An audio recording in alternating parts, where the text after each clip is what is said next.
Back again, another hot ass day working on the S15, but I'm going to be finally pulling the trigger and showing you guys how to do that notorious turbo flutter and dose noise that we all know and love. So if you have an S15, SR20 DET, or honestly any other turbo car in general, you kind of follow along and you'll get the same result. I just got back home, so as the S15 actually cools down, I'll go over some of the parts that you need to do this, and then some of the bolt-ons that you can add to make the turbo flutter a lot longer and a lot more prominent. Your S15 might not look exactly like mine. I do have a few goodies on it, but it'll still work with a completely bone stock car. Now, if you want the optimal amount of turbo flutter, I would highly recommend removing the stock airbox that will be here and getting a pod filter. The airbox basically muffles the sound of the turbo, and if you replace it with a pod filter, it lets the sound escape, making the turbo flutter a lot louder. With that, you can also replace this plastic piping with some metal intake piping. I still have to do that on my car. I plan on doing so soon. The metal piping basically just bounces the sound off, making it louder too. On your S15, you might have a stock crossover pipe that goes here going into the intake manifold. Additionally, to make the turbo flutter longer and louder, you can also get a front mount intercooler like I have. On my S15, I have a Blitz front mount intercooler. In the description, I will have a link to all the items I did buy. They were pretty inexpensive. You can honestly go cheaper as well, but it was roughly give or take $30 for all of this. The first one I have is from GK Tech. This is a 28mm block off. This is what's going to be blocking off this hose right here to the intake. The second one is from Amazon. This is a 35mm high temp silicone hose block with a hose clamp. This is what's going to be blocking off this piping right here that goes into the front mount intercooler. For the blow off valve that goes into the vacuum line into the intake manifold, I have a 10mm high temp silicone hose block as well with a hose clamp. You can also use a 10mm bolt to plug into here. However, I want it to look a little bit cleaner, so I just got this. And like I said, I will have a link in the description to everything that you need. Before you go removing any of these hoses, they're going to be utilizing two types of clamps, either this type of hose clamp or they're going to be using the spring style hose clamp. For the spring style, you just squeeze both of these with needle nose pliers to release so. And then for this one, you can either use an 8 or 10mm socket on a ratchet, or you can use a flathead or a Phillips screwdriver. Also, on your S15's blow-off valve, this piping here goes to the factory OEM boost control solenoid. On my S15, I have a Gritty Profect boost controller, so that functionally bypasses completely. So I'm going to be removing this as well as the blow-off valve entirely, just to clean up the engine bay a little bit more.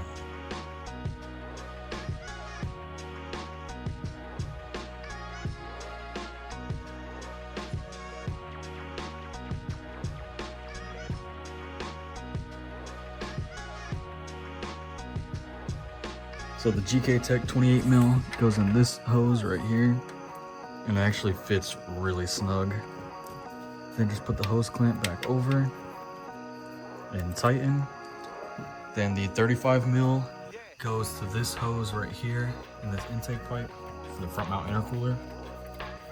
35 fits super snug here.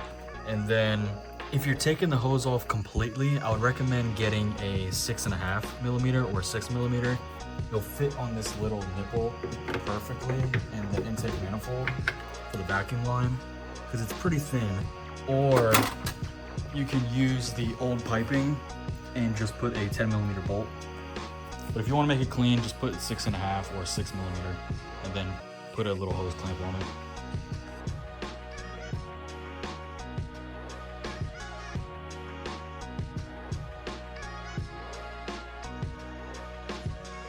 Picking up the next day, I ended up putting these two 10mm bolts back, but before bolting it completely down, I wrapped the fishing wire like a bread tie around it and then around this wiring harness just to get it out the way so it's not hitting this fan shroud as the car is on. For this vacuum line here, the silicone cap that I ended up getting was a little long, so I just trimmed it down a little bit and just used two hose clamps to hold it down.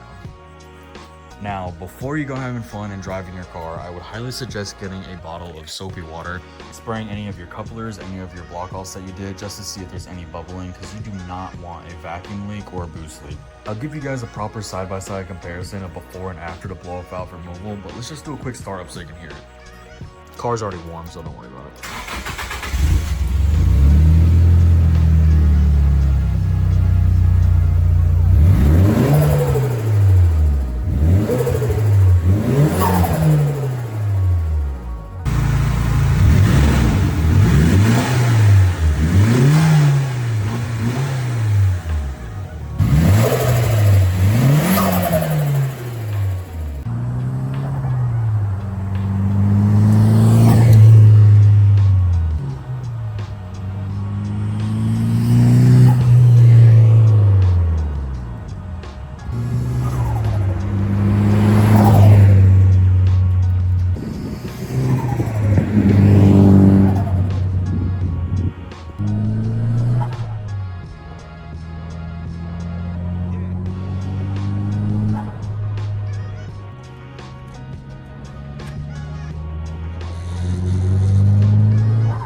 hope you found this video useful and it helped you achieve those turbo flutters. If you're enjoying, don't forget to subscribe button below and drop a like. I have some more S15 content coming up. That being said, catch you guys in the next one.